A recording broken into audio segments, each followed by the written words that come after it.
ആം ആദ്മി പാർട്ടിയിൽ ഒന്നാമനാര് എന്നത് യാതൊരു സംശയവുമില്ല. അകത്താണെങ്കിലും പുറത്താണെങ്കിലും കേജ്രിവാൾ തന്നെയാണ് ആം ആദ്മി പാർട്ടിയുടെ നമ്പർ 1 സുപ്രീമോ, അനിഷേധ്യ നേതാവ്. പക്ഷെ രണ്ടാമത്തെ ആൾ പരമ്പരാഗതമായി പറഞ്ഞിരുന്നത് മനീഷ് സിസോദിയ, ഡൽഹിയുടെ ഉപമുഖ്യമന്ത്രിയും ഇപ്പോൾ തടവിലായിരുന്ന ആളുമായ മനീഷ് സിസോദിയാണ് ആം ആദ്മി പാർട്ടിയുടെ രണ്ടാമത്തെ ആൾ. ഇപ്പോൾ അദ്ദേഹത്തിൻ്റെ അഭാവത്തിൽ പലപ്പോഴും അതിഷി ജെയിനും മറ്റാളുകളും എല്ലാം തന്നെ ആം ആദ്മി പാർട്ടിയുടെ നേതൃത്വത്തിലേക്ക് വരുന്നത് നമ്മൾ കാഴ്ച കണ്ടു. പക്ഷേ മനീഷ് സിസോദിയയെ കുറിച്ചാണ് ഈ വീഡിയോ. മനീഷ് സിസോദിയ 17 മാസത്തെ ജയിൽവാസത്തിന് ശേഷം മോചിതനായിരിക്കുന്നു. 2 കേസുകൾ, എൻഫോഴ്സ്മെന്റ് ഡയറക്ടറേറ്റിൻ്റെയും സെൻട്രൽ ബ്യൂറോ ഓഫ് ഇൻവെസ്റ്റിഗേഷൻ്റെയും കേസുകൾ. ഡൽഹി മദ്യനയ അഴിമതി കേസിൽ പെട്ട് കേജ്രിവാളിനെ അറസ്റ്റ് ചെയ്ത ഏതാണ്ട് അതേ പ്രൊവിഷൻസ് വെച്ച് തന്നെയാണ് കേജ്രിവാളിന് മുൻപ് തന്നെ മനീഷ് സിസോദിയ അറസ്റ്റിലായത്. നമുക്കറിയാം, നമ്മുടെ നിയമവ്യവസ്ഥ, ഇന്ത്യയിലെ നിയമവ്യവസ്ഥ അനുസരിച്ച് അറസ്റ്റിലാകുന്ന ഒരാൾക്ക് വിചാരണ ചെയ്യപ്പെടാനുള്ള അവകാശമുണ്ട്. അത് നിശ്ചിത ന്യായമായ പരിധിക്കുള്ളിൽ, സമയപരിധിക്കുള്ളിൽ വേണം വിചാരണ നടപടികൾ പൂർത്തിയാക്കാൻ.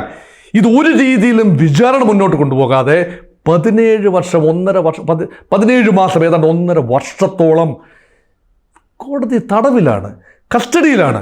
അപ്പം ഇവിടെ മനീഷ് സിസോദിയ ജാമ്യ ഹർജി നൽകി. അപ്പം ജാമ്യ ഹർജി പല പ്രാവശ്യം നൽകി ഡൽഹി ഹൈക്കോടതിയെ തടഞ്ഞു.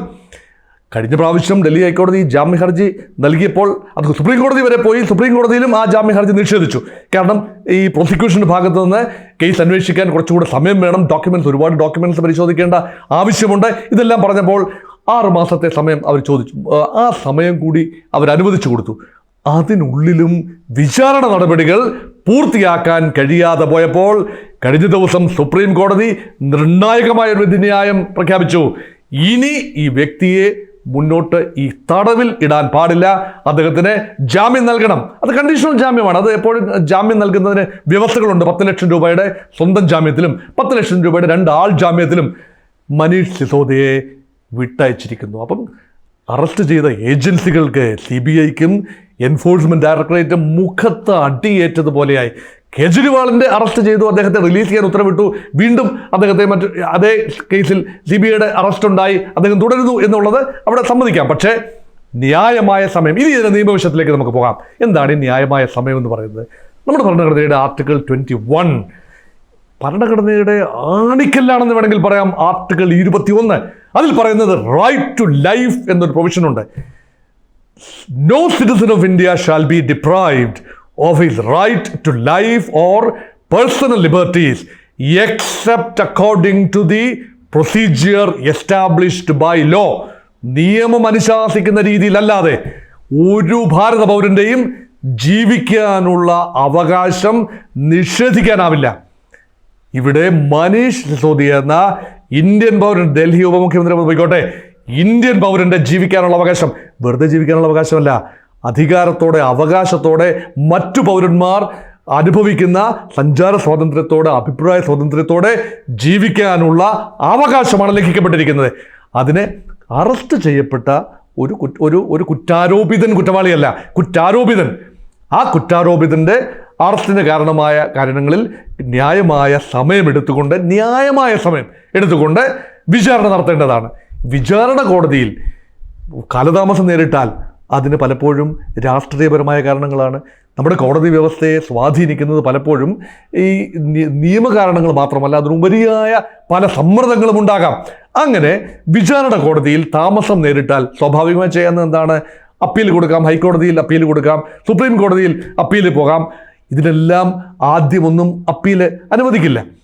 എന്നാൽ ഒരു കാലം കഴിയുമ്പോൾ സുപ്രീം കോടതി ഉണർന്ന് പ്രവർത്തിക്കുന്നു. കാരണം സുപ്രീം കോടതി എന്നത് എപ്പെക്സ് കോടതിയാണ്. ഇന്ത്യയുടെ എല്ലാ കോടതികളെയും തലപ്പത്തുള്ള നമ്മുടെ സിംഗിൾ ഇൻറ്റഗ്രേറ്റഡ് ജുഡീഷ്യൽ സിസ്റ്റത്തിൻ്റെ തലപ്പത്തുള്ള കോടതിയാണ്.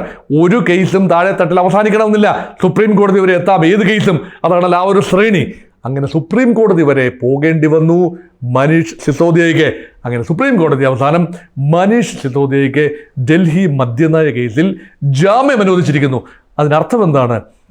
ഇത്രയും കാലം 1.5 വർഷത്തിനുള്ളിൽ മനീഷ് സിസോദിയയ്ക്കെതിരെയും അരവിന്ദ് കെജ്രിവാളിനെതിരെയും ആരോപിച്ച മദ്യനയ അഴിമതി, അവരുടെ ഇൻവോൾവ്മെൻ്റ് ഉണ്ട്. ഒരു 100 കോടി രൂപയുടെ അഴിമതിയിലേക്കാണല്ലോ കാര്യങ്ങളെ വിരൽ ചൂണ്ടുന്നത്.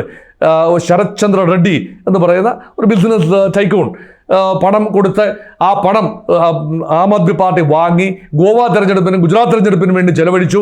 അതിന് ഇവരൊക്കെ സാക്ഷികളാണ്. ഇവരെല്ലാം ചേർന്ന് അരവിന്ദ് കെജ്രിവാളും മനീഷ് സിസോദിയയും മന്ത്രിസഭയിലെ അംഗങ്ങളും പാർട്ടി നേതാക്കളും എല്ലാം ചേർന്ന് നടത്തിയ ഗൂഢാലോചനയാണ് ഈ ഡൽഹി മദ്യ നയത്തിൽ വരുത്തിയ മാറ്റങ്ങൾ എന്ന് പറയുമ്പോൾ അത് തെളിയിക്കാനുള്ള ബാധ്യത പ്രോസിക്യൂഷനുണ്ട്.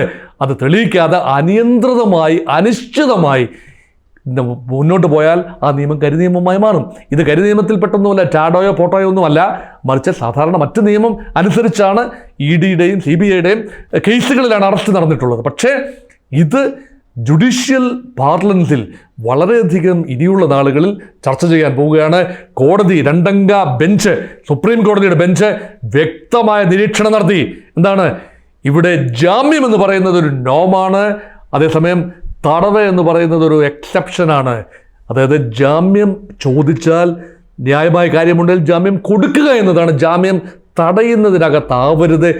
ന്യായങ്ങൾ പറഞ്ഞുകൊണ്ട് ജാമ്യം തടഞ്ഞു വെക്കുന്ന ഒരു നിലപാടാകരുത് കോടതികൾ എന്ന് കീഴ്ക്കോടതികൾക്ക് ഒരു ശാസന ഉൾപ്പെടെയാണ് മേൽക്കോടതി കൊടുത്തിരിക്കുന്നത്. അതുപോലെ റൈറ്റ് ടു ലൈഫിൻ്റെ പ്രാധാന്യം, ഭരണഘടനയുടെ അന്തസ്സത്തയുടെ പ്രാധാന്യം, മൗലികാവകാശങ്ങളുടെ പ്രാധാന്യം സുപ്രീം കോടതിയോട്, പ്രത്യേകിച്ച് ആർട്ടിക്കിൾ 21 പ്രാധാന്യം സുപ്രീം കോടതി എടുത്തു പറയുന്നു.